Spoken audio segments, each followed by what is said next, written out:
بونص الأمهات العاملات ل 2025، والبونص غادي يوصل حتى ل 3000 أورو سنويا. غادي نتعرفوا بالتفصيل على الشروط وكيفية الاستفادة. كذلك غادي نتعرفوا على البونص للناس أو للأشخاص العاطلين اللي هما في سن العمل ولكن ما لاقينش خدمة، اللي مبسا غادي تخلص شهريا هاد الناس لمدة 12 شهر. وكذلك طلعوا من البونص من 350 حتى ل 500 أورو. كذلك طلعوا ليزي. غادي نتعرفوا على الشروط وكذلك على التغيير أو التعديل اللي دار على هذا السبورتو فورماسيوني إي لافورو. هذه هي المواضيع ديال الفيديو ديال اليوم 21 شهر جوج 2025، وتحية طيبة للجميع.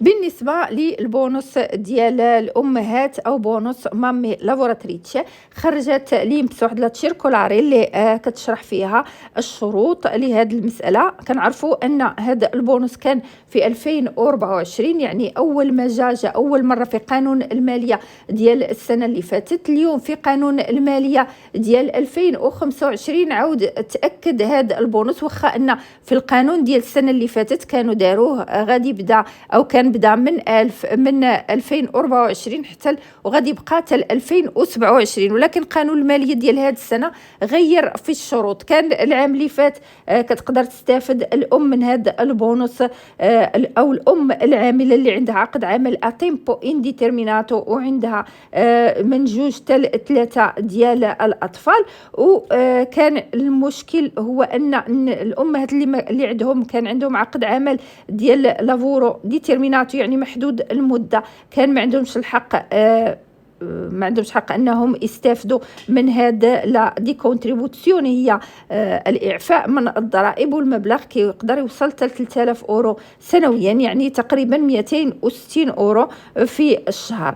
بالنسبه لسنه 2025 كي قلت اكدوا على البونص او على هذه المساله، يعني الام العامله كيف يلاه بدات بكونترا او كان عندها الكونترا فغادي تقدر تستافد. المهم ان يكونوا عندها 2 حتى 3 ديال الاطفال، والطفل الصغير او الابن الصغير ما يكونش عنده اكثر من 10 ديال السنين. الشرط الثاني هو ان الريديتو ما يكونش اكثر من 40,000 اورو.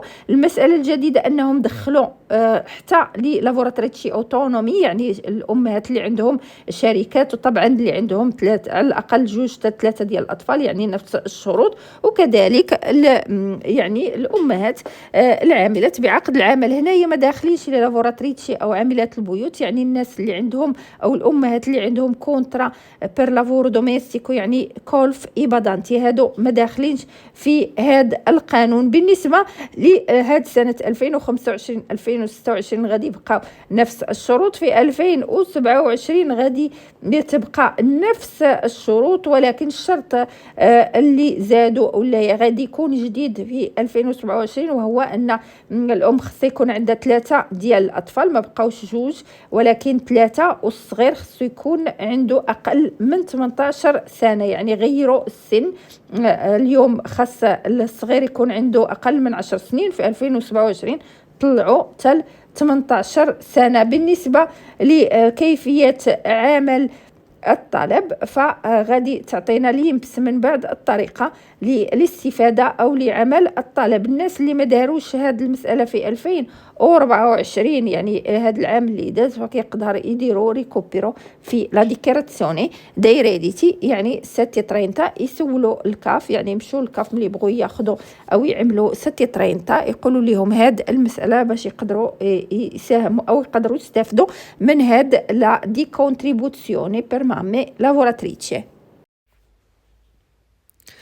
ورسميا ليمبس كتخدم على المنصة ديال سوبورتو فورماسيوني إي لافورو من أجل التعديلات اللي جا بها قانون المالية 2025. تعرفوا على هاد المسألة أو هاد البونص اللي هو أو لا دوماندا اللي كتسمى سوبورتو بور فورماسيوني لافورو، داروها لإدماج الناس اللي هما في سن العمل في سوق الشغل. كيقدروا يستافدوا الناس اللي عندهم ما بين 18 و 59 سنة، يعني الأشخاص اللي ما عندهمش الحق في لاسينيو دينكلوزيوني، لأن كنعرفوا لاسينيو دينكلوزيوني كيستافدوا منه الناس اللي هما ماشي مواسين سن العمل، أو الأسر اللي عندها أطفال قاصرين، وكذلك الفئات اللي هما من ذوي الاحتياجات الخاصة. أما سبورتو فورماسيوني لافورو فمتوجه للناس اللي قدروا أنهم يشتغلوا. التعديل اللي جا به قانون المالية 2025 تعديل في ليزي طلعوه من 6000 حتى ل 10140 أورو،